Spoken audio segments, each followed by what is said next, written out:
Praise the Lord. God is good. All the time. All the time. God is good. Are we blessed po ba? Amen. Nakasahod na po ba ang lahat? Amen. No amen. No amen. Pero blessed pa rin po, no? Kasi nandito tayo ngayon, ginising tayo ng Panginoon. Amen? Amen. Kahit wala pang sahod na, ito yung bapodya, sumakas na kami mga Petromin, no? Sana all. Gusto nga po eh. Lagi na lang advance yung petrolero. Pero thank you Lord, no? Para sa next At least, may trabaho pa rin tayo, no? Amen. Importante may trabaho tayo. Sunod na yung sahod. Sabi nga, trabaho lang eh. Yun po, no? Nandito na po tayo sa hindi po kompleto ang gawain po natin, na wala yung pagbibigay. Amen. Na medyo sensitive po na topic din po, no? Itong text po, no? About money po, no? Lalo na sa mga bago natin, no? Pero glory to glory, maintindihan niyo po kung bakit tayo nagbibigay sa ating Panginoon, no? Habang lumalalit tayo sa Panginoon. Kasi itong text na to, no? Isang importante, no? Na pagsunod natin sa Panginoon, kaya nakapagbigay tayo, no? Na marapat lang na ibigay natin kung ano nasa Panginoon. Nga po, na-amaze lang ako sa Panginoon, kontingan mo lang muna po. Yun nga nung kada sahod po kasi, una ko talaga kagad, nung kay Lord po talaga. Glory to God po, ano. Yun po, nung na-receive ko yung sahod, thank you Lord, no? Thank you Lord. Nilas ko na kagad yung para kay Lord. Para kay Lord na ito, tinabi ko na. Tapos, yun yung si Taneng, no? Sabi niya, bibigay mo ba yan? Lahat. Di ba? Atiin mo, magpapasko ngayon, maraming gastos, di ba? Pero sabi ko, Papamasko. wala, di ka obra. Ang kay Lord, ay kay Lord. Ha? Ganun po, ano? Para po, pag natabi na natin kay Lord, yung mga expenses natin, saka na natin pag-atitin na yan, no? And then God will provide po sa lahat ng ating mga kailangan natin. Tapos nga po, nung pagbukas ko na ng cellphone, nakita ko, nagpasa ng schedule po ko na si Sister Bebs, no? Yung glory to God, no? Ako pala yung exalted, no? Tapos pagbasa ko po sa Bible, niremind ako ng Holy Spirit, no?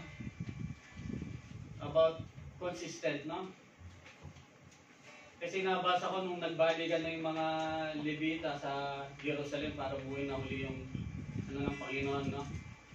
Parang sabi ni Lord, about consistent. Kumbaga, consistent kaya tayo sa pagbibigay natin, no? Salakayin po natin mamaya yan. Pero another day po, ang iba na naman binigay ni Lord, no? Ito muna po ano natin. Grade day sa ano? Sa Psalms 54:6. I will sacrifice a free will offering to you. I will praise your name, Lord, for His good. Amen. Sa Tagalog po, ako'y maghahain sa iyo ng kusang handog. Ako'y magpapasalamat sa iyong pangalan, O Panginoon, sapagkat mabuti. Samahan mo po ako sa nagsipa. Yes, Lord, muli, pinupuri ka namin, Lord. Tinatas ka namin, Lord, sa oras na to, Lord. Isa pa, Lord, ako'y lumalapit sa iyo, nagpapakumaba, nagpapakalinis. Humingi ng kapatawaran mo, Lord, sa akin na sabi, naisip na gawa, Lord, na di ka lugod-lugod sa iyo, Lord. Lord, patawaran mo po ako upang ako'y kalugod-lugod sa harapan mo, Lord.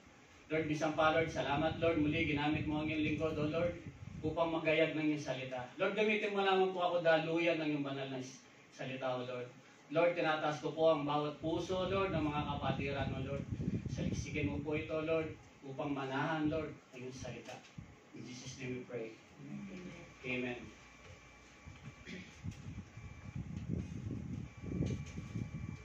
I will sacrifice po. Yun po, no? Yung giving naman po talaga.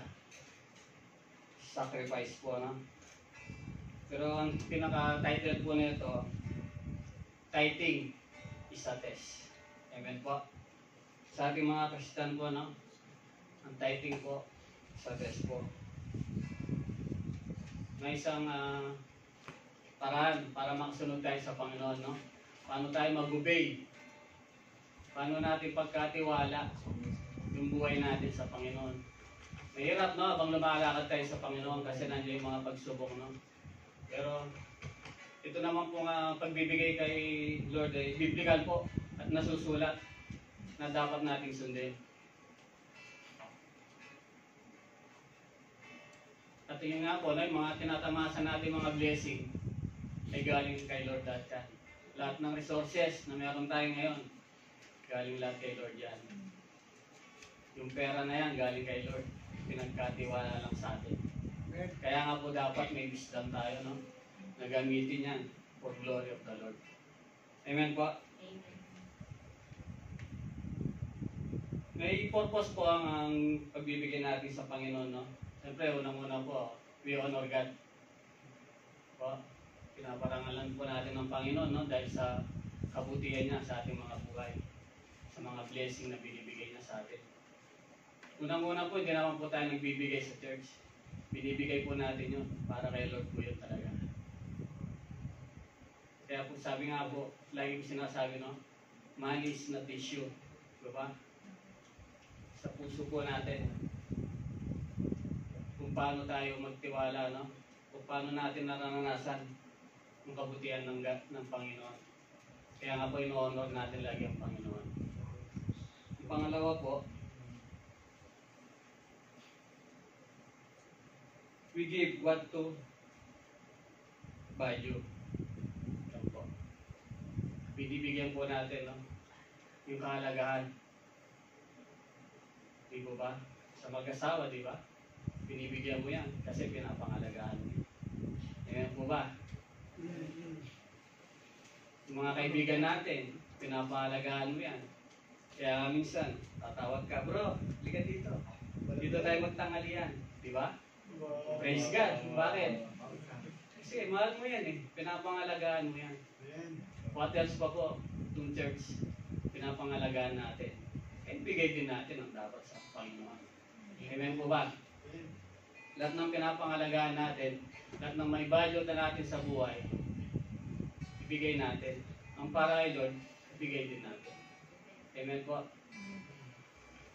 Ano pa nga ano natin sa pera, no? Pera, no? And hoping and praying po, no? Yung ating mga pastor na sa susunod, sana mabigyan nilang topic about money. Hindi lang po, sensitive po kasi talaga yung usapan na to na money. Pero dapat po mabigyan dahil ang ating Panginoon tinuro po talaga about sa money po. Para maranasan pa po natin, malaman pa natin ang ating kalaman tungkol sa pera na to, paano natin handle, no? Magkaroon pa tayo ng wisdom. Diba? Kasi pera talaga napakapangyarihan, no? Pinakakalaban natin yan, ang pera talaga. Pero dapat, hindi tayo magpagamit sa pera. Yung pera, yung gamitin natin. Diba? Bakit ba hinahanap natin pera? Diba? Gusto mo ng magandang bahay. Gusto mo magkasasakyan. Gusto mo ng magandang higaan. Bakit kaya hinihiling mo yun? Comforter, di ba? Para may comfort ka. May masisilungan ka. Hindi ka magko-commute. Di ba? Hindi na masama talaga ng pera. Ba't di na natin hilingin sa Panginoon? Yung hope, di ba? Pag-asa, libre pa. Di ba?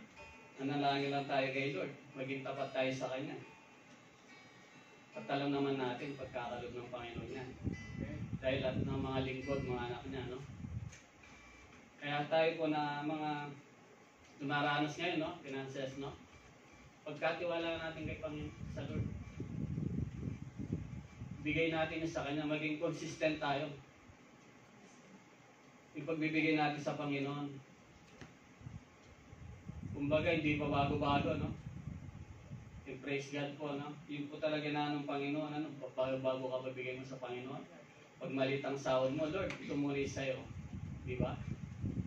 Lord, ito muna sa'yo kasi marami akong gastos. Di ba? Mali naman. Eh, yung meron tayo ngayon, galing lahat sa Kanya. Ang liit nga lang nang hinihingi. 10% lang, kaya kung 50% pa yan. Di ba? At ang sabi nga, no, may free will tayo na ibigay. Di ba? Eh, Yung mga wifi nga natin dito pag di mo nabayaran, cut na yan. Wala kang magagawa. Babayaran at babayaran mo yan. Diba? Dito sa church, binigyan tayong free will ni Lord kung paano tayo maging tapat. Diba? Sa mga elders natin, no? Maging consistent po tayo sa pagbibigay. Alam nyo naman po siguro, no? Yung standing ng natin, finance natin. At para sa mga second generation din po. Diba ba? Yung mga naunang generation sa atin, kaya nga nandito tayo ngayon. Kaya nandito ako ngayon nakatayo. Dahil sa kanilang generosity. Amen po? Glory to God po. Wala tayo lahat dito kundi sa mga unang generosity sa atin. Sana, ganun din tayo sa susunod na second generation sa atin. Di ba, mamisa, baka mga anak natin, susunod dito na. Di ba? Mahal po ba natin itong church? Amen. Amen po, alam? Ibigay po natin ang tama yung para sa Panginoon po. Ito po. Isusi po. Kaya bigay na po natin sa Panginoon, no? At ang pagbibigay po natin ng tapat sa Panginoon ay may kaakibat po ng pagpapala na galing sa ating Panginoon. Salamat sa iyo.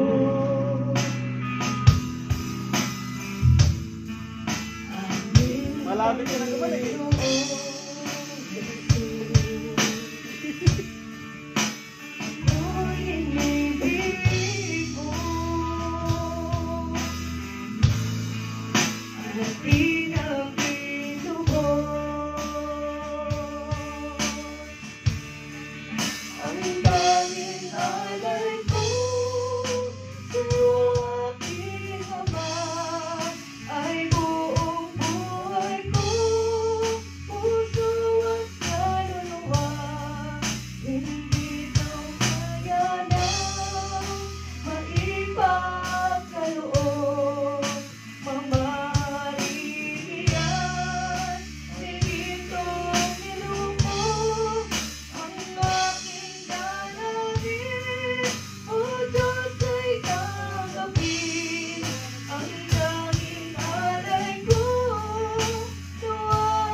Lord, muli pinupuri ka namin, Lord, tinataas ka namin, Lord, sa oras na ito.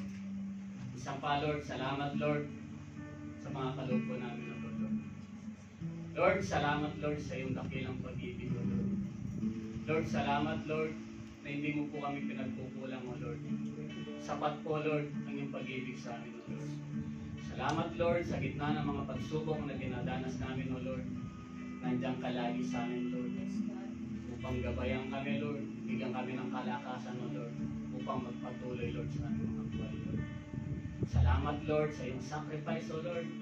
Na binigay mo yung bugtong na anak, O Lord. Upang kami malinis, O Lord. Karoon ng kaligtasan, O Lord. Lord, ganun din po, Lord. Dalangin ko po, Lord, na kami, Lord, na maging sacrifice din, O Lord. Lalong-lalo na, Lord, sa pagbibigay sa iyo, O Lord. Para sa kakalawang, Lord, na kingdom. Lord, ikaw po ang mano sa mga puso, Lord. Saliksikin mo po ang mga puso. Puso po namin, O Lord. Ngayon po ang laging mabuhay, Lord, sa aming mga puso, Lord. Salamat, Lord, sa kapayapaan na nagkakaloob po lagi sa amin, O Lord. Tunay nga po, Lord, ang pag-ibig, O Lord. Kita-kita, O Lord. Lord, salamat, Lord. Minsan pa, Lord, tinataas po namin sa iyo, Lord, ang mga kumpanya namin pinagtatrabahuan, O Lord.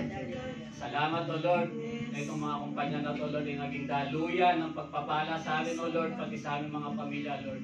Patuloy mong pagpalain ang mga kumpanya namin pinagtatrabahuan, Lord, ang aming mga boss, O Lord, na ibigay po ng tama, sapat, Lord, kung ano po yung mga pinagtatrabahuan namin, O Lord.